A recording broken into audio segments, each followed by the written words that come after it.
Happy Sunday mga boss! Aniana usab kita sa ato ang pagtuon sa balaang mga pulong sa Dios nga naa mahisulat sa balaang kasulatan nga mao ang Biblia.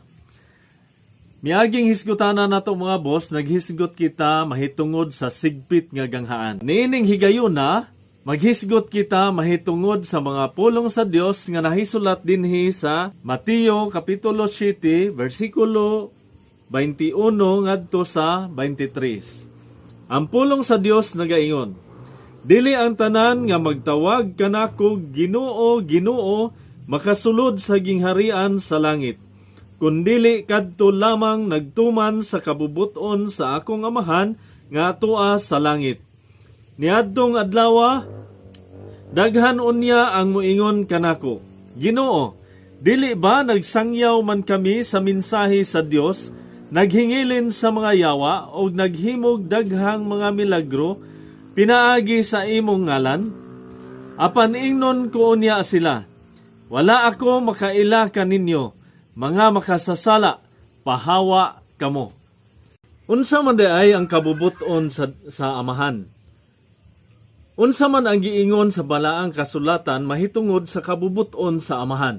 Mga boss, mabasa kini nato diha sa Juan kapitulo 6 versikulo 28 ngadto sa 29. Busa gipangutana nila siya, unsa may among buhaton aron pagtuman sa mga ipabuhat sa Dios? Si Jesus mitubag, ang buluhaton nga ipabuhat sa Dios kaninyo mao nga motuo kamo sa iyang gipadala. Kinsa man kining gipadala nga gipasabot dinhi mga boss? Di ba? Ang gipadala mao si Hesukristo, mao ang anak sa Dios.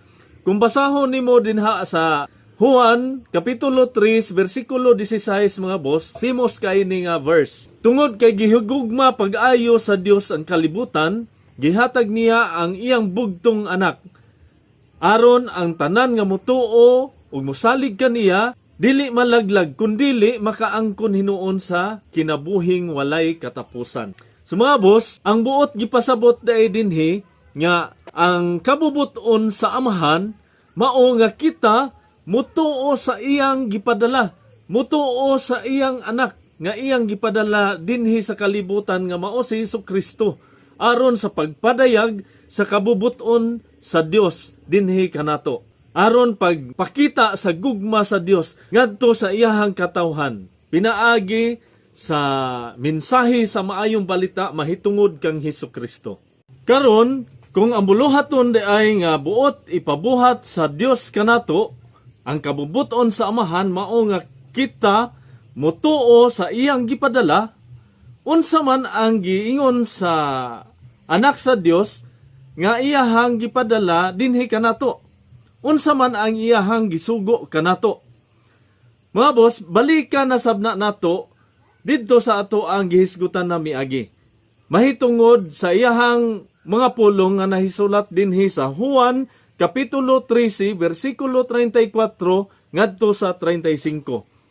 Ang pulong sa Dios nagaingon, maghatag ako kaninyog bag-ong sugo. Paghigugma ay kamo.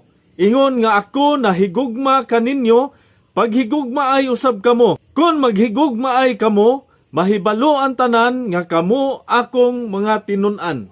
Karon mga boss, ang gisugo dahi sa Ginoong Hesukristo nganhi kanato nga mao nga kita maghigugmaay.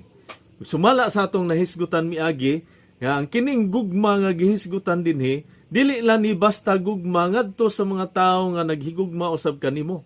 Kundili gugma kini ngadto usab sa imuhang mga kaaway ug sa mga tawo nga nagpasipala kanimo. Una nga sa bahin sa kasulatan dinha sa Mateo 7 kapitulo 21 ngadto sa 23 mga boss, ginaingon dinha nga ang mga tawo nga nagsangyaw sa pulong sa Dios, naghingilin sa mga yawa pinaagi sa ngalan ni Ginoong Hesukristo, iyahang papahawaon. Iyahang giingnan nga makasasala, pahawa kamo, wala ako makaila kaninyo. Nganong wala man makaila ang Ginoo kanila? Tungod kay bisan og nagsangyaw sila sa pulong sa Dios, apan wala sila magtuman sa kabubuton sa amahan, Wala sila magtuman sa kabubuton sa Dios nga mao ang pagkamahigugmaon, kawang lamang ang tanan. Kung ato bitong basahon dinha sa kasulatan diha sa unang Korinto bersikulo 13 1 ngadto sa 3 mga boss, mahitungod sa gugma. Ang pulong sa Dios nagaingon, mahimo nga makasulti ako sa pinulungan sa mga tao ug bisan sa mga anghel. Apan kun wala ako'y gugma, sama ra ako sa saba nga agong og piyang-piyang nga nagtagingting. Bisag may hiyas pa ako sa pagpadayag sa langitnong mensahe, makabaton sa tanang kahibalo og makasabot sa tanang tinago. Bisag may pagtuo ako nga makapabalhin sa mga bukid, apan kun wala ako'y gugma, wala ako'y kapuslanan. Bisag ipanghatag ko pa ang tanan nga ania kanako, og ipasunog ang akong lawas, apan kun wala ako'y gugma, wala kini kapuslanan. So mga boss, anaara gayud di ay sa gugma. Anaara magsukad ang tanan sa gugma. Ang Dios nagaingon sa iyahang mga pulong nga kita kinahanglan magmahigugmaon sama kaniya. Kung ato bitawng basahon sa diha sa unang Juan kapitulo 4 bersikulo 19 ngadto sa 20 mga boss, ginaingon sa pulong sa Dios diha, nahigugma kita kay ang Dios man ang unang nahigugma kanato.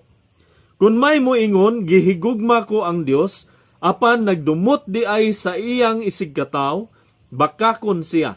Kay unsaon man niya paghigugma sa Dios nga dili niya makita, kung wala siya maghigugma sa iyang isigkataw nga makita niya. So mga boss, importante gayud di ay kaayo ang pagkamahigugmaon. Tungod kay sumala sa giingon sa pulong sa Dios diha sa unang Korinto, wala kitay kapuslanan, bisan pa og anaa kanato ang tanang hiyas. Apan kun wala tay gugma, wala kitay kapuslanan.